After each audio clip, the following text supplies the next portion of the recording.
हमारे channel deci flavours की कहानी में आपको खाद्य से भरपूर अनूठा सफ़र मिलेगा, जहां हम आपको भारतीय रसोई सांस्कृतिक के संग ले जाएंगे। हर वीडियो में आपको मज़ेदार रेसिपीज़, नई खाद्य समाचार और भोजन से जुड़ी रोचक जानकारियां मिलेंगी। हमारे साथ जुड़कर आप एक नए स्वाद के सफ़र में खो जाएंगे। सब्सक्राइब करें और साथ में चलिए, क्योंकि खाना एक कहानी बनाता है। दिवाली का सबसे पसंदीदा स्नैक आज से नहीं, प्राचीन समय से किया जा रहा है पसंद। जाने इसके इतिहास के बारे में। दिवाली में मिठाइयों का बड़ा महत्व होता है, लेकिन इसके अलावा एक स्नैक भी है जिसे बहुत पसंद किया जाता है। यह स्नैक चकली है।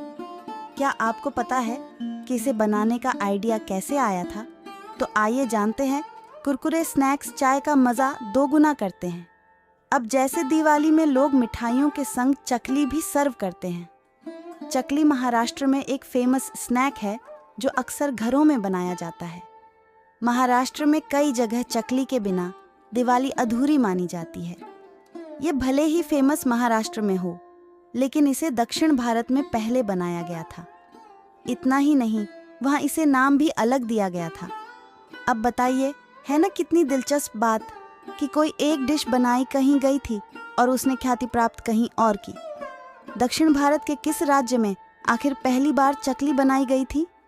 इसे बनाने का आइडिया आखिर आया कैसे था? ये सवाल अगर आपके मन में भी हैं, तो चलिए आपको इसका इतिहास बताते हैं। तो इसके बारे में सबसे पहले प्राचीन आयुर्वेदिक ग्रंथों में मिलता है। उन ग्रंथों में इसे सस्कुली नाम दिया गया था और इसे तिल के बीज के साथ मसालेदार चावल के आटे बनाया जाता था। इसे डिज़ाइन देने के लिए प्रेशर से दबाया जाता था और फिर घी या तेल में डीप फ्राई करके यह स्नैक तैयार होता था। इतना ही नहीं, चकली से मिलती जुलती एक ऐसी ही रेसिपी का 1509 ईस्वी के मध्ययुगीन काल के कुबुक सूपा शास्त्र में भी मिलता है।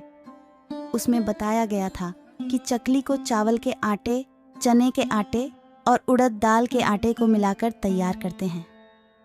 आज तो इसे बनाने वाले तमाम सामग्रियों का इस्तेमाल करते हैं और इसके कई वर्जन लोगों को पसंद भी आते हैं। यह एक लोकप्रिय दक्षिण भारतीय स्नैक बना, जिसे सबसे पहले तमिलनाडु में बनाया गया था। तमिल में इसे मुरुक्कू कहते हैं, जिसका तमिल में मतलब ट्विस्ट है। तमिलनाडु में इसे चावल के आटे और उड़द दाल से बनाया जाता है और यह खास मौक़ों पर तैयार किए जाते हैं। दिवाली पर तो घर घर से इसकी खुशबू आपके मन को ललचा सकती है। आपने भले ही यह स्पाइरल्स में देखे और खाए होंगे, लेकिन तमिल स्नैक्स स्टिक्स, रिबन्स और अन्य कई आकार में तैयार किए जाते हैं। तमिलनाडु में यह फेमस हुआ और फिर दक्षिण भारत के अलग अलग राज्यों में पहुंचा। आंध्र प्रदेश, कर्नाटक और केरल में भी यह बनने लगा। इसकी रेसिपी बनाना आसान है, लेकिन फिर भी इसे बनाने के लिए अच्छी स्किल की आवश्यकता होती है। ऐसा माना जाता है कि अगर आप खराब मूड से इसे बनाएंगे तो इसका स्वाद भी खराब हो जाता है। इतना ही नहीं, आपके मूड का असर इसके रंग पर भी पड़ता है। ऐसा माना जाता है कि मुरुक्कू बनाते वक्त अगर आप खराब मूड में आ जाए तो स्नैक काला होने लगता है और इसका टेक्सचर भी हार्ड हो जाता है। इसकी लोकप्रियता सिर्फ साउथ इंडिया तक नहीं रही, बल्कि इसके बाहर भी पहुंची। गुजरात के साथ ही महाराष्ट्र में इसे खूब पसंद किया गया। गुजरात और महाराष्ट्र में इसे चकली कहा जाता है। इसे बनाने की प्रक्रिया बिल्कुल वैसी ही है, लेकिन इसमें चने या छोले के आटे का उपयोग किया जाता है। इसकी उत्पत्ति के बारे में सही जानकारी किसी के पास नहीं है, लेकिन ऐसा माना जाता है कि यह स्नैक सदियों से पसंद किया जाता रहा है और समय के साथ इसका लोकल स्वाद और आकार भी बदलते गए। दक्षिण भारत के अलग अलग क्षेत्रों में इसकी कई वैरायटी देखने को मिलती हैं। केरल में गुलाब के आकार का मुरुक्कू पसंद किया जाता है। इसे अचू मुरुक्कू कहते हैं, जो एक मीठा स्नैक है। वहीं इसकी एक वैरायटी थेंकुजल नाम से फेमस है, जो बहुत ही मसालेदार होता है और यह पतला होता है। इसी तरह अचप्पम, मनप्राई और कन्नड़ का बेने मुरुक्कू बहुत लोकप्रिय है। कन्नड़ के इस मुरुक्कू का स्वाद बटरी होता है और होता भी स्मूथ होता है।